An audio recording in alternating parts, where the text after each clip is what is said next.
I really feel like a celebrity. I didn't expect that.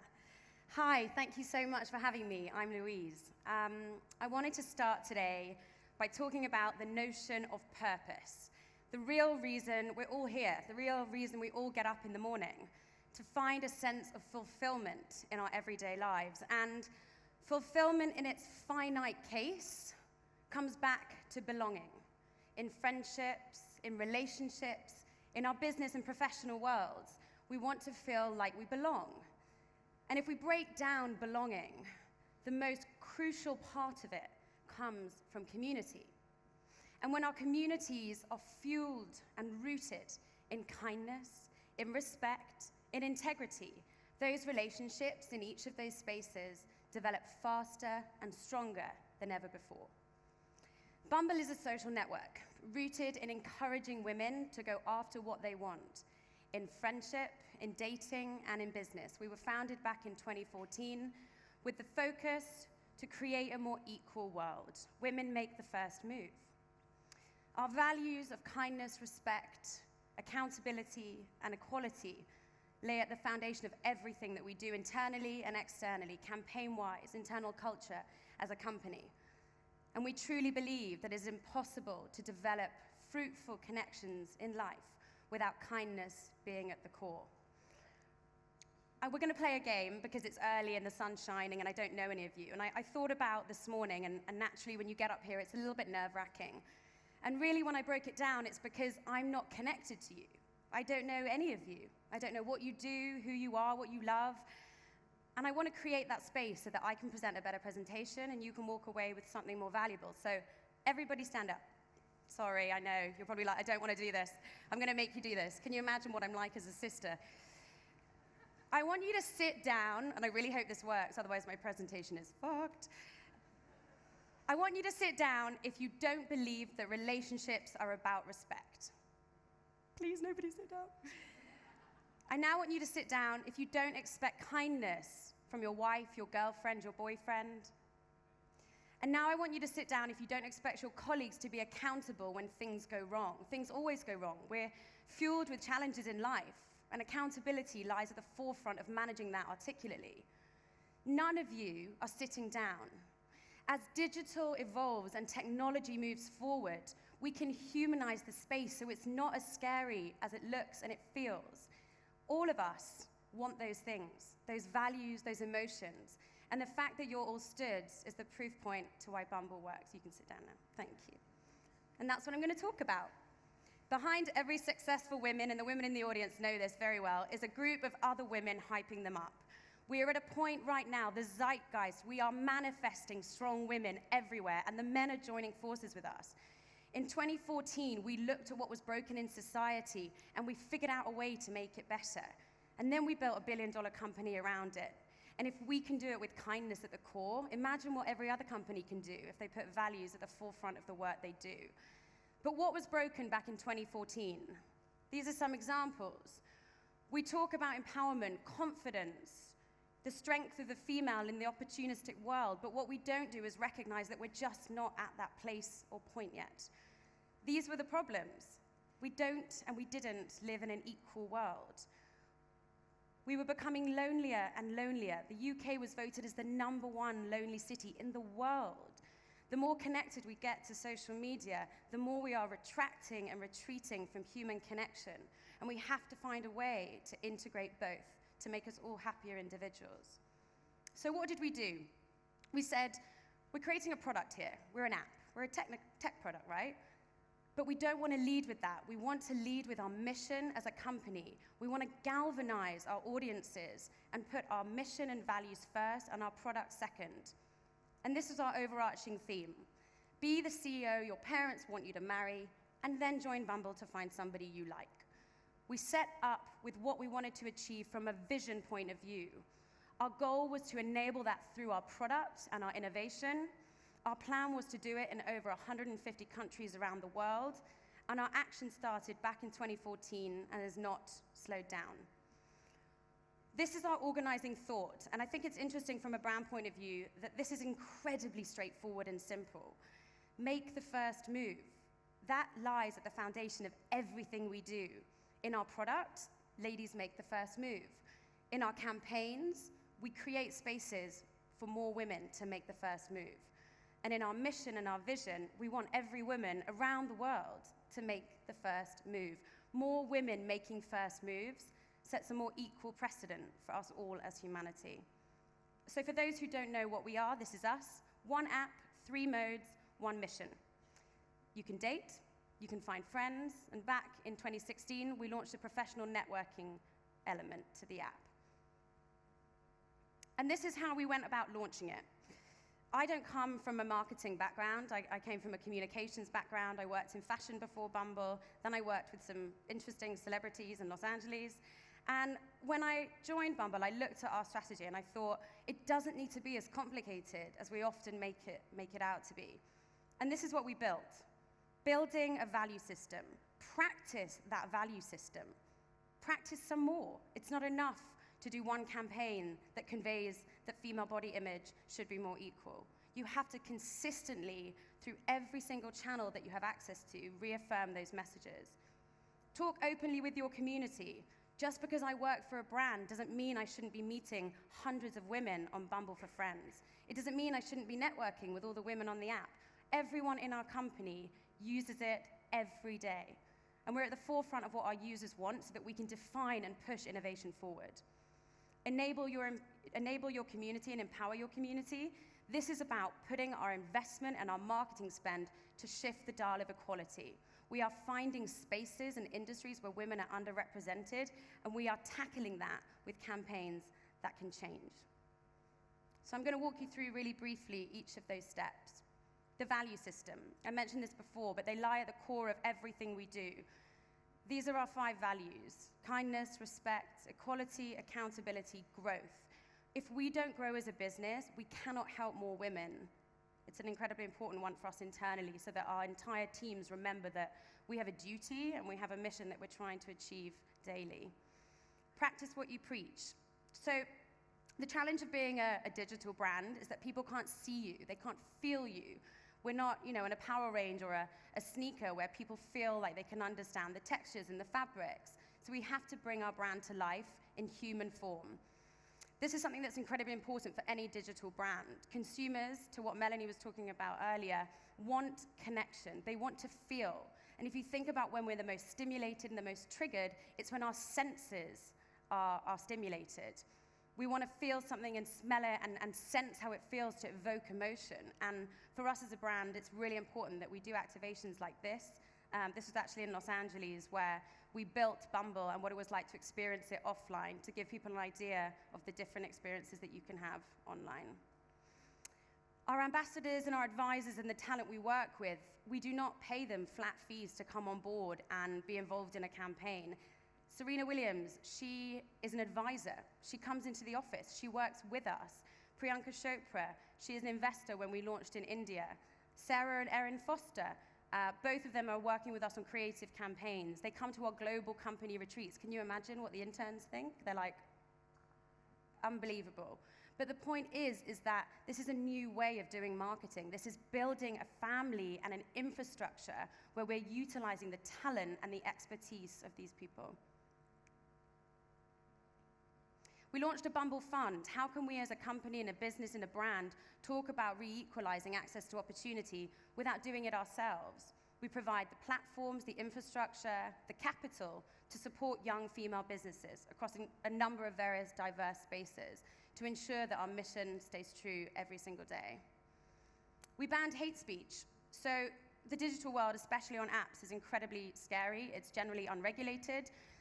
And you don't want to regulate it to the point where people feel like their data or their freedom of speech is being compromised. So we worked with the ADL, which is a hate index company in the States, to identify all of hate speech. And what we do is we have moderators, thousands around the world, that are consistently and constantly highlighting and recognizing where people are being uncouth, unkind, or compromising our values as a company, and they are banned from the app forever. These are our push notifications. We talk to our users as they're our friends. We talk to them like you would talk to your girlfriends, or your best friend, or your sisters, or your brothers. We're breaking down the fourth wall of brand to consumer, and we're saying we are one. And I really believe this is the future of marketing. The benefit of digital is that you can reach people directly through their phones. Our customers and our users turn on push notifications, and we have proven track record that we have changed their moods and feelings daily with these pushes and our inspirational social media accounts.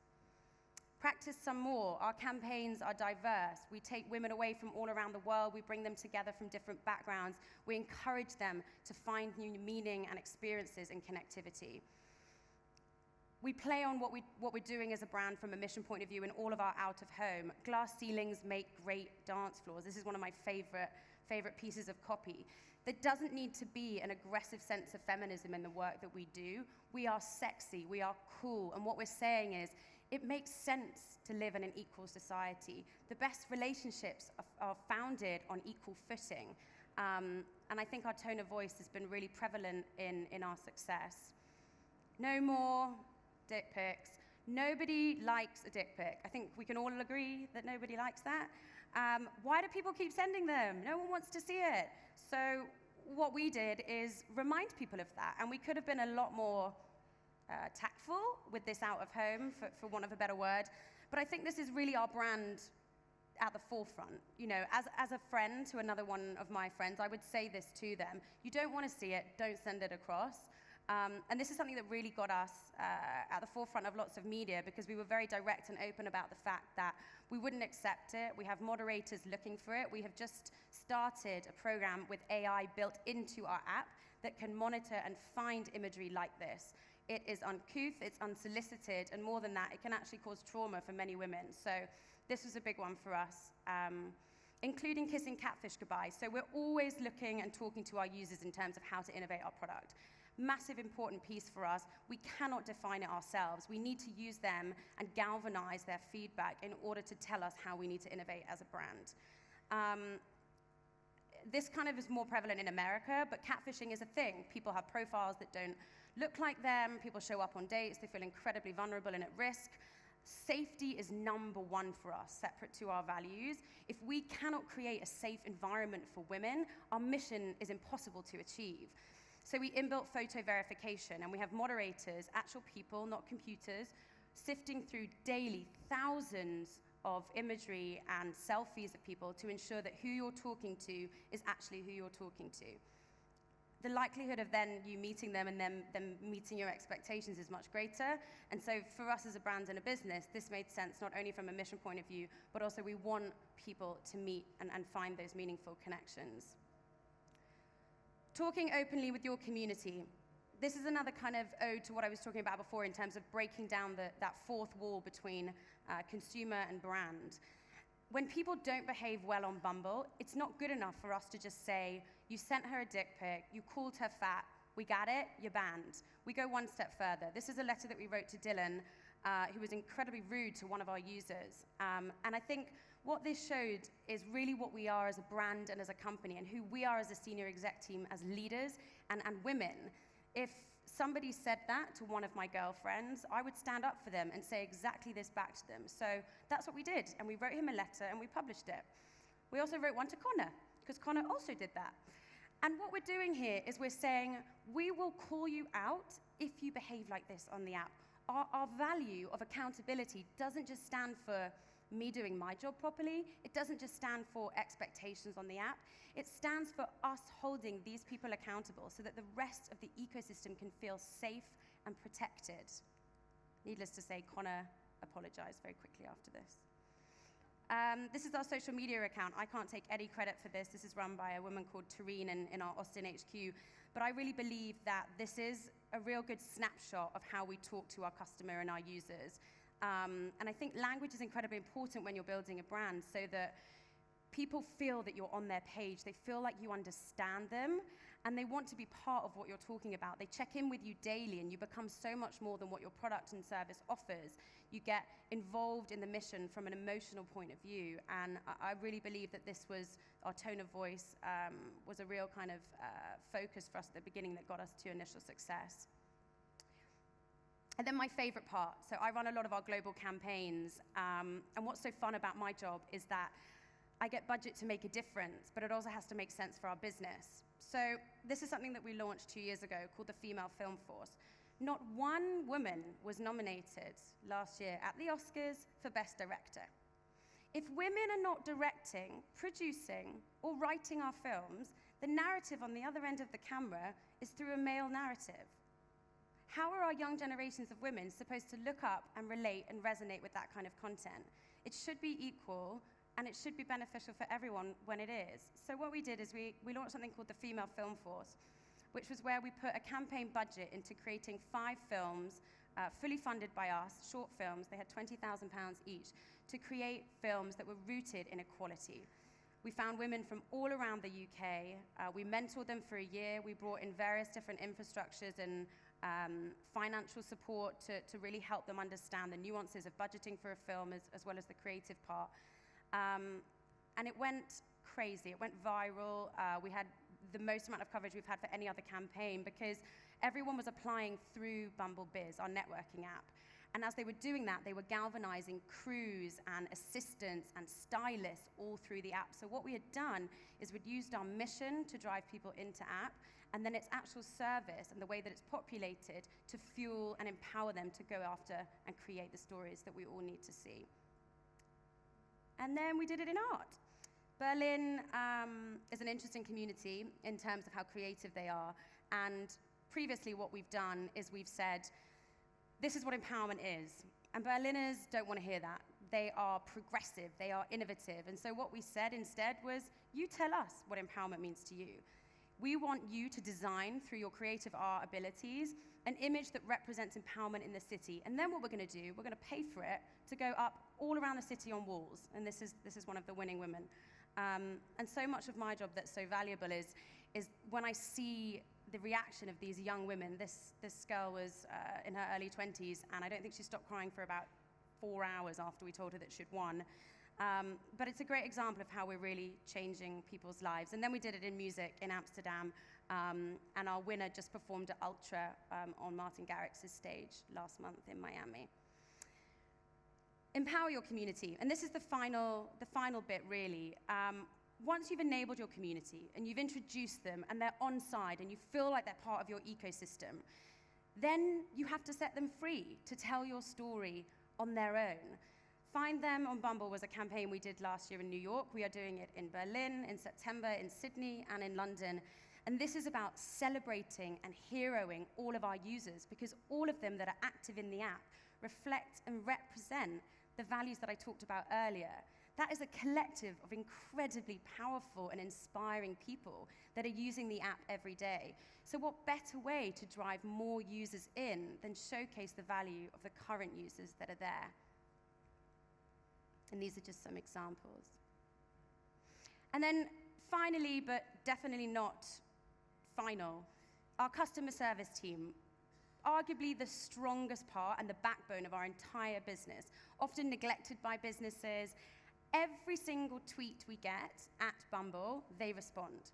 Every single success story that comes through, we send them a hamper and a congratulations. We paid for a pop-up engagement in Times Square for a guy that said he couldn't afford it. This is our customer service team, and what I've realized since working at the company is how important it is to put them first. They are the most important part of your company. They are the people that are going to listen to the users, and it's that intel that will help you innovate your product, both online and offline. And so I feel incredibly passionate that progress is in motion and change is coming. But I really wanted to highlight throughout everything that we do and what I've just spoken about, that kindness is the red thread. Everything that we do is about patience, understanding, empathy, and focusing our strategy on ways to rectify when people feel the opposite of that. And it's working. We have over 55 million users now. We've had over 15,000 marriages. We've hired people through Bumble Biz. This is just the beginning for us. But what is so fascinating is that when we started, we were laughed out of rooms. People looked at us and said, these are a bunch of late 20s, early 30s women. There's no way that this will work. But we had a vision, and we were passionate, and we were kind, and we knew that it would work.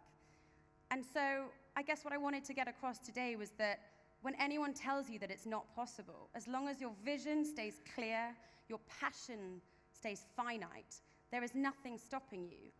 And the best part of it all is that and it's funny because my parents said, don't say this at the end of the speech, but I'm going to say it. I don't have a doctorate. I'm not classified as an academic. I wouldn't call myself that, and I definitely don't and will never have a PhD. But what I do have, and what all of you have, is a moral compass telling you instinctively, right or wrong, emotionally, how to treat people. And if we can create a billion-dollar company out of dialing into that, so can you. Thank you.